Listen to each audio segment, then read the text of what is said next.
우리가 오늘 읽은 이 시편 119편은 알파벳 순서로 22개의 자음을 첫 머리에 놓으면서 시를 쓴 것인데 전체 8구절씩을 묶어서 22개의 단락을 구성하고 있습니다. 전체가 176절로 구성되어 있지요. 그 가운데 오늘 읽은 본문은 7번째 알파벳인 자인과 8번째 알파벳인 헤트라는 이 자음으로 시작되는 그러한 단락입니다. 이 7번째 알파벳인 자인이란 이 단어는, 이 철자는 농기구를 바라보고 만들어진 상형 문자에서 왔습니다. 그러니까 도구, 뭔가를 이렇게 해내는 도구를 상징하고 있는데 아마 그것은 성경에서 하나님의 말씀을 상징할 것입니다. 또한 헤트라는 이 8번째 자음은 울타리라고 하는 그런 모양을 본떠서 만든 상형 문자에서 온 겁니다. 그러니까 울타리라는 얘기는 어디를 들어가는 데 있어서의 입구를 가리키고 있어요. 그러니까 인생의 방향, 어떻게 살아야 되는지를 요 글자가 보여준다고 보겠습니다. 어디로 들어가야 바르게 들어가는 것인가 하는 의미를 담고 있는 거죠. 7번째, 8번째 이 철자를 시작으로 단락이 이루어져 있는데 요 두 단락의 핵심 내용은 고통 속에서 위로를 구하는데 그 위로는 어디에서 오는가 하는 겁니다. 시편 기자는 그러한 위로가 하나님에게서 온다는 사실을 알고 있고 그것을 하나님의 말씀으로 강조를 하고 있습니다. 하나님이 대상이지만 그러나 그분이 하신 말씀이 우리 인생을 위로해 준다고 하는 그 의미를 이 두 단락에서 담고 있는 겁니다. 곧 고통 속에서 우리가 하나님을 만나고 그 하나님으로부터 말씀으로 위로를 받고 그래서 인생을 하나님께 맡기고 신뢰하며 순종과 헌신으로 살아가는 그 내용을 오늘 두 단락이 담고 있는 겁니다. 하나님의 말씀과 위로, 이것은 아주 밀접한 관계를 가지고 있다는 것을 알게 되는데 오늘 이 두 단락 속에서 우리는 하나님의 말씀과 위로는 정확히 어떠한 관계를 가지고 있는가 함께 생각해 보고자 합니다. 제일 먼저는 이 고통 속에서 우리에게 위로를 주는 그 근거는 과연 무엇인가? 시편 기자는 기억한다는 단어를 통해서 의미를 끌어오고 있습니다. 기억한다. 이 기억한다는 단어가 히브리 단어로 자카르라는 단어인데 이 자카르 그 맨 앞자의 철자가 바로 이 7번째 알파벳인 자인으로 시작이 되고 있습니다. 그러므로 이 기억한다는 얘기는 제가 말했지만 뭔가 도구가 그 안에 담겨 있는 거예요. 그러니까 기억한다는 그 단어 속에 뭔가 도구가 기억을 시키는 거예요. 그럼 그 도구가 뭐냐? 오늘 성경 저자는 바로 하나님의 말씀으로 이야기하고 있어요. 그러니까 첫 번째는 하나님이 기억하셔야 됩니다 라고 요구하는 겁니다. 뭘 기억하라고 할까요? 하나님의 약속을 기억하십시오라는 거예요. 하나님이 하신 말씀이 있잖아요. 그 말씀을 기억하라는 거예요.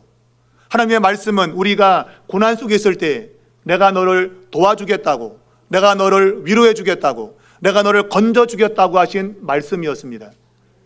그러면 하나님이 기억하십시오라는 얘기는 하나님이 내 고난 속에 개입하셔서 빨리 나를 이 고난에서 건져주십시오라는 청원의 기도인 것이죠. 바로 이것은 하나님과의 계약을 염두에 두고 있는 겁니다. 여러분도 어떤 일을 할 때 계약을 하면 그 계약을 실행해야 됩니다. 하지 않으면 계약 위반으로 뭔가를 지불해야 되죠. 그죠? 그러니까 계약은 그만큼 중요한 거예요. 하나님이 주신 말씀은 단순한 말씀이 아니라 우리와 맺은 계약의 말씀이에요. 그러므로 하나님은 그 말씀을 기억하면 그 말씀을 행하셔야 되는 거예요. 그래서 시편 기자는 하나님 그 말씀을 기억하십시오. 그리고 내 이 고난 속에 개입하셔서 나를 빨리 건져주십시오 라고 이야기를 하고 있는 것이죠. 하나님의 말씀을 기억하고 그분이 개입하시면 그 고난을 이길 수가 있는 겁니다. 하나님이 말씀을 기억하면 나는 살아날 수 있어 라는 그것 때문에 하나님의 말씀으로 인해서 우리는 위로를 받게 된다는 거예요. 하나님의 기억과 더불어서 우리의 기억도 이야기하고 있습니다. 하나님이 기억하는 것과 더불어 우리도 기억해야 돼요. 무엇을? 과거에 하나님께서 행하셨던 역사를 기억하는 겁니다. 이스라엘 백성들은 출애굽 때 하나님의 놀란 능력을 경험했습니다. 10가지 재앙을 내리면서 이스라엘 백성들을 그 애굽에서 건져내었습니다. 또한 가나안 땅 정복할 때에 하나님은 이스라엘 백성들을 그 전쟁에서 이기게 하셨고 가나안 땅을 선물로 주었습니다.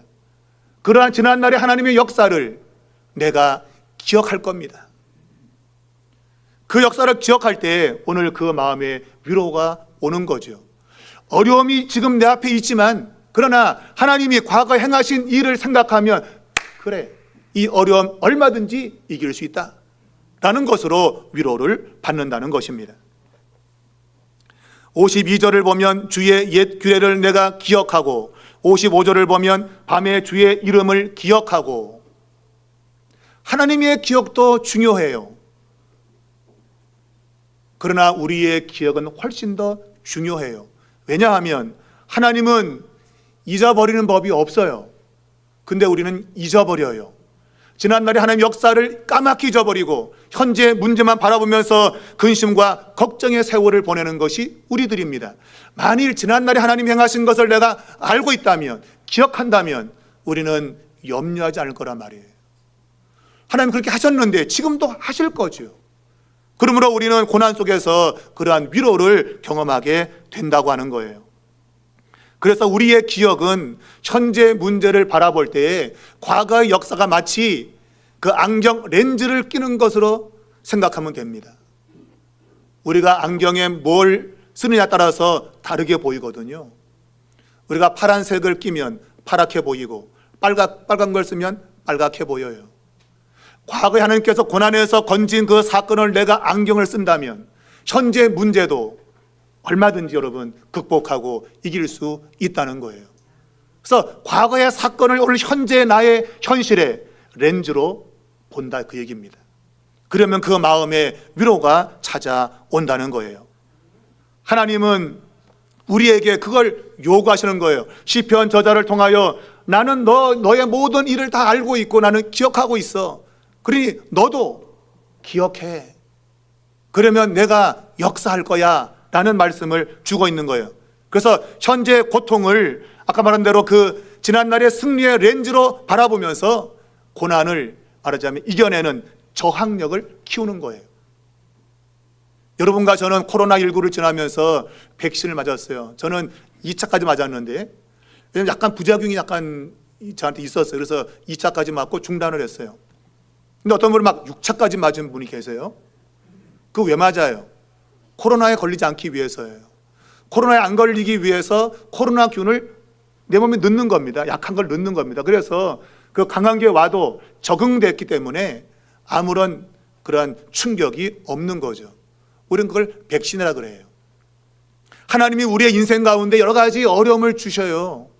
그 어려움을 우리를 망가뜨리는 것이 아니라 우리가 큰 문제가 왔을 때 그 문제를 저항할 힘을 가질 수 있게 하나님이 적당하게 우리에게 고난을 주시는 거예요. 내가 그때마다 하나님 약속의 말씀을 붙들고 하나님 역사를 기억한다면 내 마음에 위로가 생기고 어떤 문제에 대해서 저항력이 생겨요.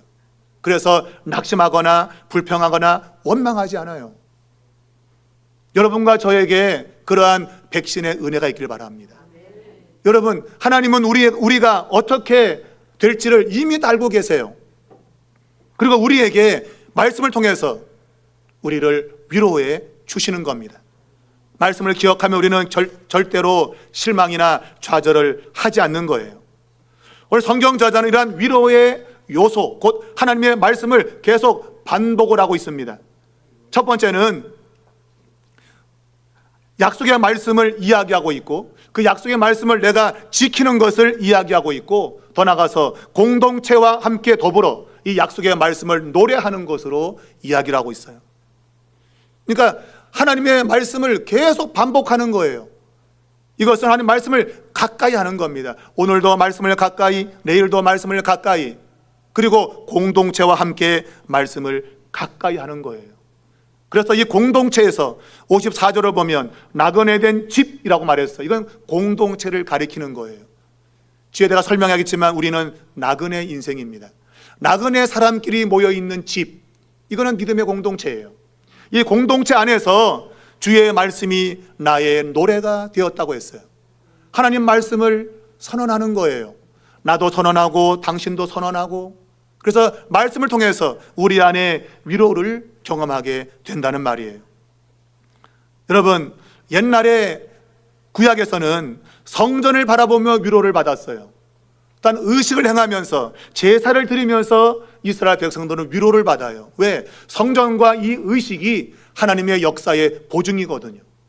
그런데 시편 저자는 그러한 성전과 어떤 의식이 아니라 이제는 하나님의 말씀에 주목하는 거예요. 그 말씀 속에서 하나님이 우리 인생을 위로하는 것임을 그가 깨달은 겁니다. 여러분이 어디든 간에 하나님의 말씀이 있다면 여러분은 그곳에서 하나님의 위로를 경험할 수 있는 거예요. 이 위로는 강력한 능력이 있어서 어떤 고난도 이겨내게 만드는 겁니다. 그래서 성경은 하나님을 위로의 하나님이라 그러죠. 고린도후서 1장 여러분 읽어보시기 바라요.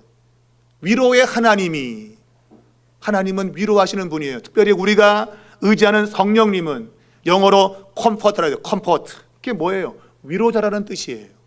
성령은 위로자이십니다. 여러분과 제가 힘들 때 우리의 곁에서 우리를 위로하시는 분이에요. 아마 윤복희 씨가 내가 외로울 때 누가 날 위로해 주지? 아마 그의 마음에는 성령님이 위로해 준다고 생각했을 거예요. 그러나 그 성령이 함께하는 여러분 안에 계신 성령, 그 성령이 위로해 준다는 그런 가사의 내용을 노래에 담고 있는 겁니다. 하나님이 오늘도 말씀을 가까이 하는 자에게 하나님을 위로해 주시고 그 모든 고난을 이기게 하신다고 하는 겁니다. 그러므로 여러분, 정말 중요한 것은 내가 그 위로받는 것으로 끝나는 것이 아니라 오늘 성경 저자가 우리에게 과연 그 위로가 어떤 방식으로 이어지는가 하는 거예요. 이게 중요한 거죠. 내가 위로받았다고 여러분 그걸로 끝납니까? 아닙니다. 성경 저자는 이러한 위로는 우리의 삶을, 불의한 삶을 끊어버리게 한다는 거예요. 오늘 51절을 보면 교만한 자들이 나를 심히 조롱한다고 했습니다. 예수 믿는다며 잘 되네, 그런 거죠. 어려움 겪는 우리들을 바라보면 멸시하고 조롱하는 겁니다. 하나님 살아계시다며 우리를 조롱하는 것이죠. 그러면 우리는 내가 믿는 믿음이 잘못된 건가? 그런 생각이 들 수 있어요. 그래서 믿어봤자 아무 조화 없다. 그리고 신앙을 포기하고 하나님의 말씀을 떠날 수 있어요. 근데 이 시편 저자는 하나님의 말씀을 통해서 위로를 받은 거예요. 그래서 하나님 말씀은 진리야. 그러면서 이 말씀을 끝까지 지키고 살겠다는 거예요. 그래서 불의한 삶을 버려버리고 그 불의한 것들이 공동체에 들어와서 이 공동체를 무너뜨리지 않도록 이 공동체를 지켜내겠다고 말하고 있는 겁니다. 여러분이 위로받는 것은 여러분 혼자로 끝나는 게 아니라 여러분의 그 위로 때문에 오늘 공동체 전체가 위로를 받아야 되는 거예요. 여러분이 만일 위로받지 못하고 계속 환경 속에서 원망과 불평을 해대면 그것 때문에 공동체가 무너지게 되는 겁니다. 제가 목회를 해보니까 이런 걸 참 많이 봐요. 어떤 어려움이 다가오면 막 불평하는 소리가 들리죠. 그러면 곁에서 하나님 말씀은 능력이 있어, 끝까지 말씀대로 살아야 돼 라고 말하는 게 아니라 그렇지 그지, 에이, 나도 그래, 믿음으로 사는데 되는 게 없어 같이 거두는 사람들을 많이 봐요. 여러분, 그러면 안 돼요. 성경 그대로 여러분, 오늘 이 시편 저자는 자기가 말씀으로 위로를 받은 것을 공동체 안에서 지금 그러한 잘못된 것들이 공동체를 무너지지 않게 오늘 보호한다고 말하고 있어요. 누군가 원망의 말을 하면 원망하면 안 돼, 그거는 우리가 지는 거야, 하나님 말씀대로 살면 마침내 주님이 역사하셔, 이렇게 여러분 힘을 줘야죠. 오늘 시편 저자는 그 위로받은 그걸 가지고 공동체를 지켜내겠다고 이야기를 하고 있는 겁니다. 그리고 하나님이 지난날 행하셨던 것들을 기억한다 그랬어요. 52절을 보면 옛 규례라고 말하고 있어요. 여호와여 주의 옛 규례들을 내가 기억하고, 이것은 말씀을 기억한다는 의미가 아니에요. 우리말로 그냥 규례 그러니까 다 말씀으로 생각되지만 이거는 말씀이라는 단어가 아닙니다. 이 단어는 심판이라는 단어예요. 앞에서 때로는 계명, 규례, 이거는 토라라고 하는 단어를 번역한 거예요. 그런데 여기서 나오는 옛 규례는 토라라는 말이 아니라, 말씀이라는 말이 아니라 심판이라는 단어예요. 곧 저자는 하나님이 옛날에 행하신 심판을 내가 기억합니다. 불의한 자는 끝내 멸망시킨다고 하는 거, 그걸 기억한다는 거예요.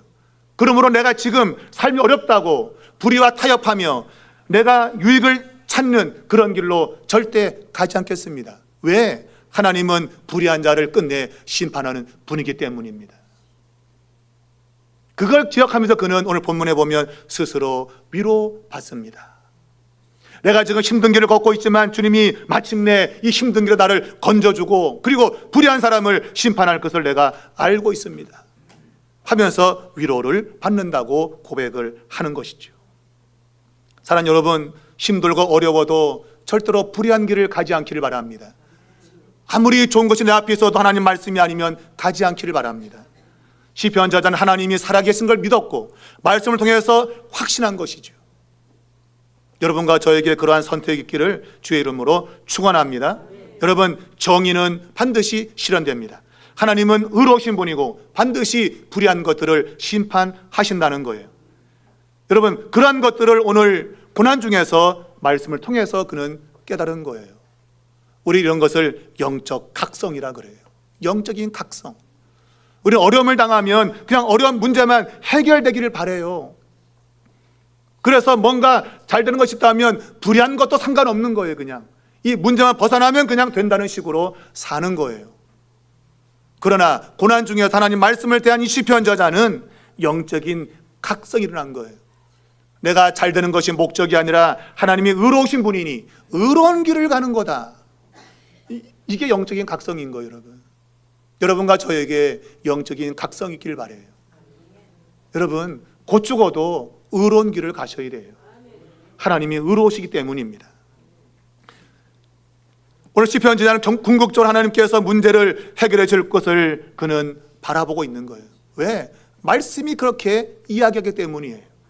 하나님 우리에게 마지막 최후의 승리를 주겠다고 약속하셨습니다. 그러나 그 과정 속에 고난이 찾아오기 때문에 우리는 매우 힘든 거예요. 시편 저자는 그러나 이 고난에 대한 새로운 시각을 갖게 되었습니다. 무슨 말인가 하면 고통 속에서 그는 자신이 누구인가 하는 것을 알게 된 거예요. 제가 아까 전에 54절을 말할 때 나그네 된 집이라고 이야기했습니다. 하나님의 사람들은 나그네라고 하는 정체성이 있는 거예요. 우리들은 이 세상에 영원히 살 존재가 아니에요. 우린 잠시 잠깐 이 세상을 지나가는 나그네인 것입니다. 나그네는 뭔가 많이 소유하지 않습니다. 쌓아둘 수 없습니다. 왜? 나그네이기 때문에 그래요.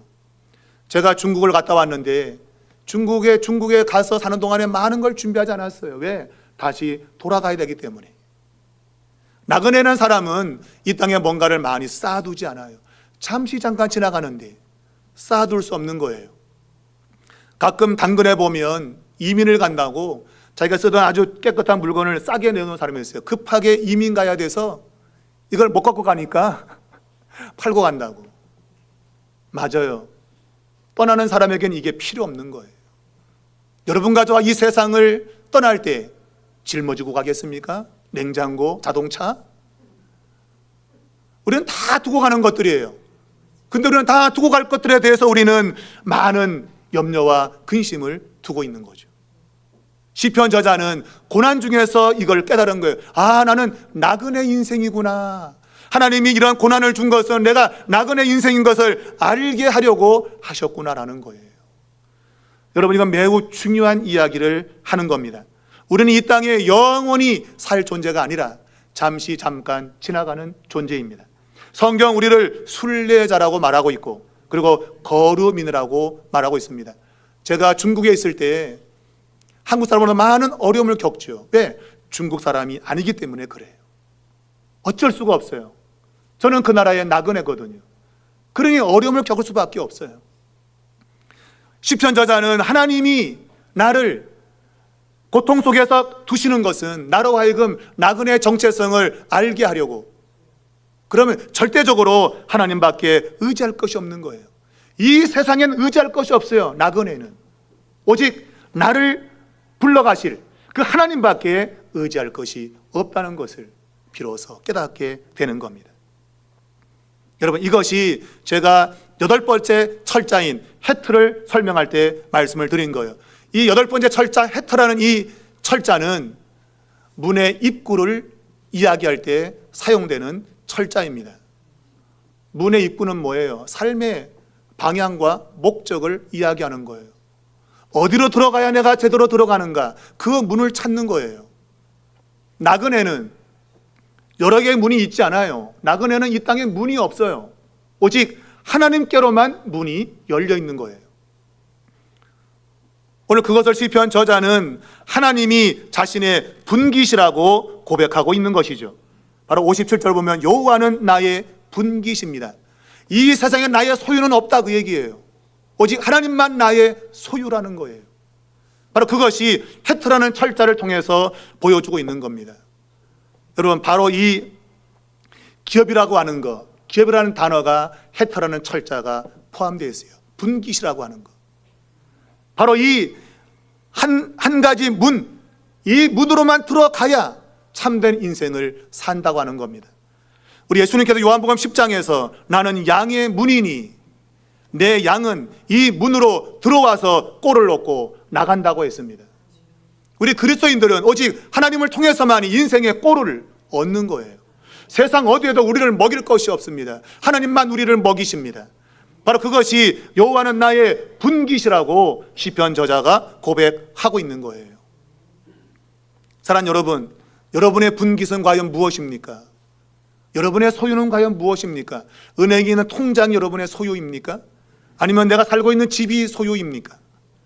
성경의 모든 위대한 인물들은 오직 하나님만을 자신의 기업으로 고백하고 살았어요.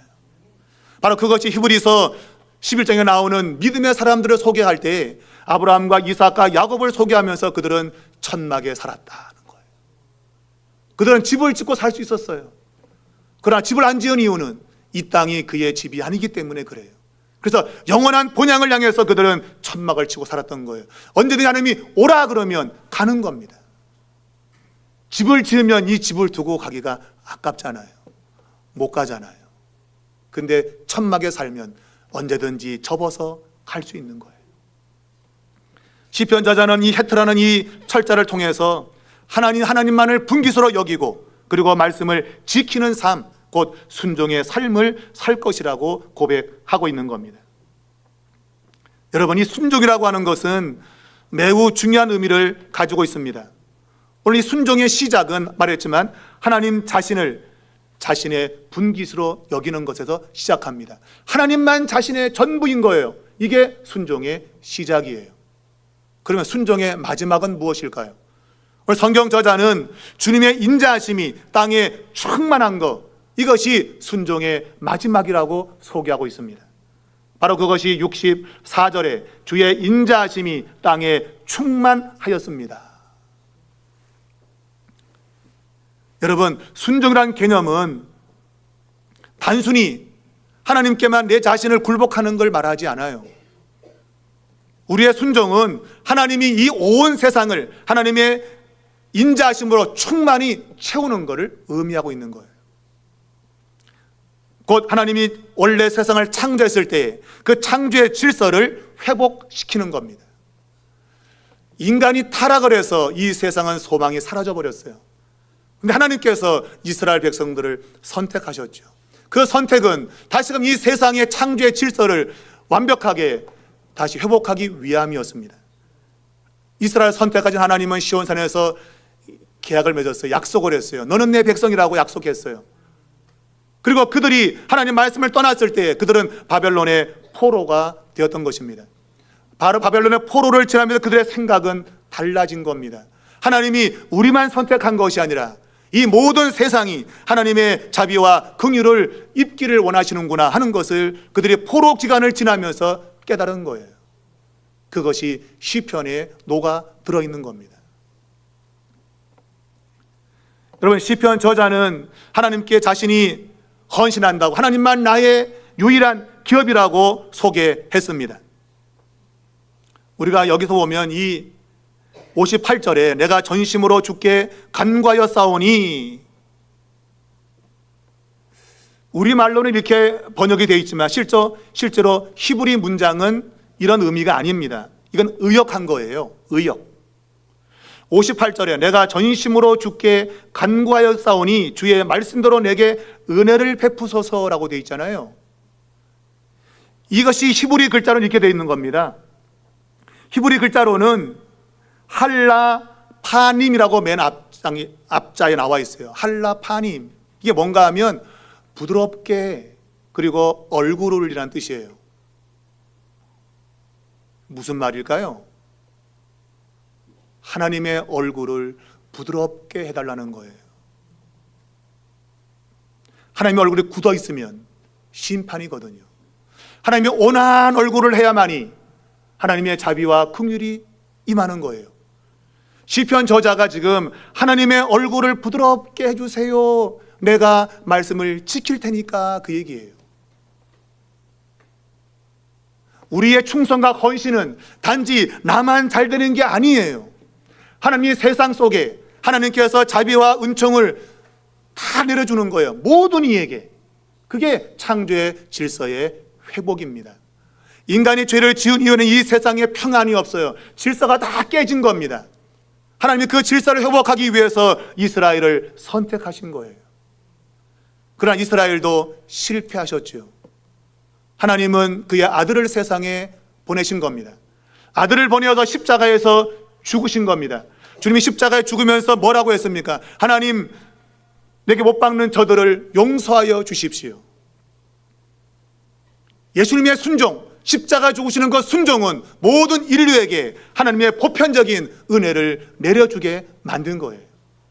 이제는 그 은혜는 어느 누구에게든지 임하게 되는 겁니다.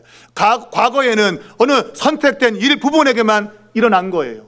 그런데 고난 속에서 순종을 통해서 하나님은 이 은혜를 모든 사람에게 내려주기로 결정하신 거예요. 여러분, 요나서를 보면 요나가 하나님께서 니느웨에 가서 외치라고 했거든요. 왜? 그들의 악이 하늘에 닿아서 하나님이 심판하겠다는 거예요. 그런데 회개하면 살려주겠다는 거예요. 그 메시지를 요나에게 선포하라고 했어요. 그런데 요나가 갔습니까? 안 갔습니까? 안 갔지요. 왜 안 갔을까요? 하나님은 우리 이스라엘만 선택한 거잖아요. 저 니느웨 저 악한 도시는 심판을 받아야 된다는 거예요. 그래서 안 가겠다는 거예요. 하나님이 요나에게 교훈하십니다. 뜨거운 동풍이 불어올 때 그 햇볕에 죽겠다고, 그럴 때 하나님이 박넝쿨을 만들어가지고 그늘을 만들어주지요. 그래서 아이고 살겠다. 근데 그 박넝쿨을 벌레가 먹어서 죽어버렸네. 다시 뜨거운 동풍에 아이고 죽겠다고 막 난리를 치는 거죠. 하나님께서 말씀합니다. 야, 하룻밤 사 있다가 이렇게 있다가 이거 사라져버린 박넝쿨은 네가 이렇게 소중한 줄 알면서 니느웨에는 좌우를 분별하지 못하는 불쌍한 인생이 얼마나 많은데 그들이 죽으면 되겠냐 이거예요. 안 된다는 거죠. 이스라엘의 그 좁은 눈이 비로소 열려진 겁니다. 하나님이 나의 순종을 통해서 온 인류가 하나님의 은혜를 받게 되는 것, 여러분, 이것이 고난 중에 하나님이 위로가 나타나는 능력이라는 거예요. 하나님 단순히 우리에게 고난을 주는 게 아닙니다. 여러분, 이 고난 속에 하나님의 말씀으로 위로를 받고 그 말씀 속에서 내가 순종을 결정할 때 하나님은 나만이 아니라 이 세상에 어그러진 질서를 회복시키는 거예요. 여러분의 순종하면 여러분의 가정이 살고, 여러분의 순종하면 교회가 질서가 잡히고, 여러분 순종하면 이 사회의 질서가 잡히게끔 돼 있어요. 여러분, 사회가 어지럽다고 말하는 것은 내가 순종하지 않기 때문이에요. 나의 완악한 마음이 살아있기 때문이에요. 내가 죽으면서 주여, 내가 주님께 순종하겠으니 저들을 용서하여 주십시오. 그러면 세상의 질서는 잡히게 돼 있는 거예요. 이걸 사람들이 깨닫지 못하는 거죠. 시편 저자는 아주 놀라운 것을 깨달은 거예요. 여러분, 단순히 순종은 내 문제만을 해결시키는 것이 아니에요. 창조의 질서를 회복하는 겁니다. 어그러진 이 세상의 질서를 바로잡는 겁니다. 그것이 바로 말씀에 대한 순종으로 나타나고 있는 것이죠. 여러분, 삶 가운데 혹시 적대적인 그런 상황이 벌어지고 있습니까? 그런 상황이 올 때 여러분 어떻게 반응하시나요? 단순히 그 문제만 해결되기를 바라십니까? 아닙니다, 여러분. 단순한 문제 해결 때문에 우리에게 적대적 상황이 벌어지는 게 아니에요. 하나님은 그 배후에서 우리가 순종하지 못하게 하는 그러한 영적인 세력이 있음을 깨닫게 하는 겁니다. 내가 순종하면 어둠의 세계가 역사하지 못하거든요. 그래서 우리에게 갖가지 문제를 갖고 오는 거예요. 여러분, 그 문제를 해결받기 위해서 내가 순종하는 것이 아니라 눈에 보지 않는 영적 싸움에서 이기기 위해서 우리는 순종해야 되는 겁니다. 우리가 순종하면 이 세상의 질서가 잡히기 때문이에요. 하나님은 이러한 고난 속에서 우리의 신앙을 그렇게 성숙하도록 하나님이 계획하고 있는 겁니다. 고난이 오면 절대로 알 수 없는 이러한 일들을 하나님은 계획하신 거예요. 여러분, 고난이 올 때 여러분 그것 때문에 슬퍼하지 마십시오. 그것 때문에 화내지 마십시오.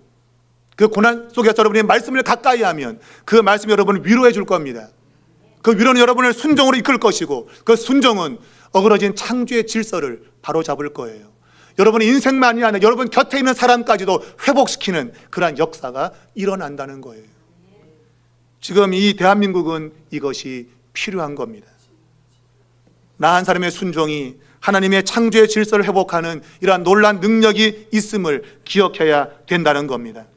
단순히 우리의 순종은 하나님께 뭔가 자비를 막 구걸하는 그런 게 아니에요. 하나님 날 불쌍히 여겨주세요. 물론 하나님께 불쌍히 여겨달라 그래야 돼요. 그러나 오늘 성경이 우리에게 헌신, 순종을 이야기하는 것은 하나님의 신실하심에 대해서 우리가 요구할 수 있다고 하는 거예요. 내가 신실하게 순종하면 하나님께 당당히 요구할 수 있는 권한이 있는 거예요. 히스기야 왕이 자신이 병들어 죽게 되었을 때 그가 벽을 쳐다보고 이렇게 말했습니다. 하나님, 지난 날을 추억하십시오. 무슨 말이에요?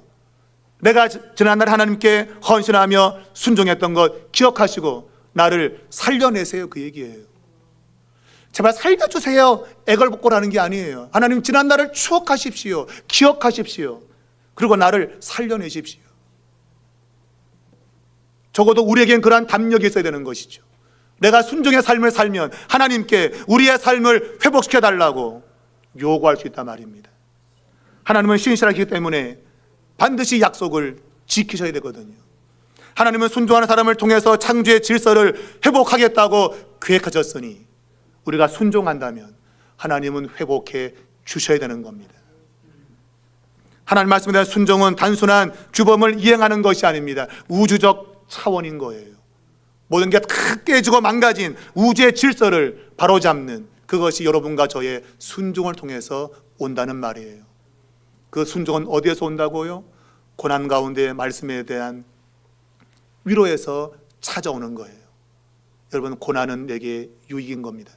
고난 당한 너를 불평하지 마시고 말씀 앞에 서시기 바라요. 그 말씀이 여러분의 마음을 충분히 위로하고 여러분을 순종의 사람으로 이끌어서 여러분과 관계된 모든 주변 사람들에게 하나님의 새로운 질서의 회복을 보게 하실 거예요. 이것이 하나님의 약속인 것입니다. 사도 바울은 그래서 누구든지 그리스도 안에 있으면, 이 말은 그리스도 안에서 순종의 삶을 선택하면 새로운 피조물이라, 새로운 창조가 일어난 거예요. 모든 어그러진 것이 제 질서를 잡는 이러한 역사가 일어난다고 했어요. 그러면서 이전 것은 지나갔으니 보라, 새 것이 되었도다. 여러분이 고난 중에서 말씀을 통해서 위로를 받으면 여러분의 인생은 새로운 길로 가는 겁니다. 하나님께서 그렇게 계획하신 거예요. 여러분 기억하시고 고난 중에서 하나님 말씀 앞에 서시기 바라요. 그래서 그분께로부터 위로를 받으시고 하나님의 창조 회복의 그 결과를 여러분의 삶 속에 경험하시는 그러한 축복이 있기를 주의 이름으로 축원합니다.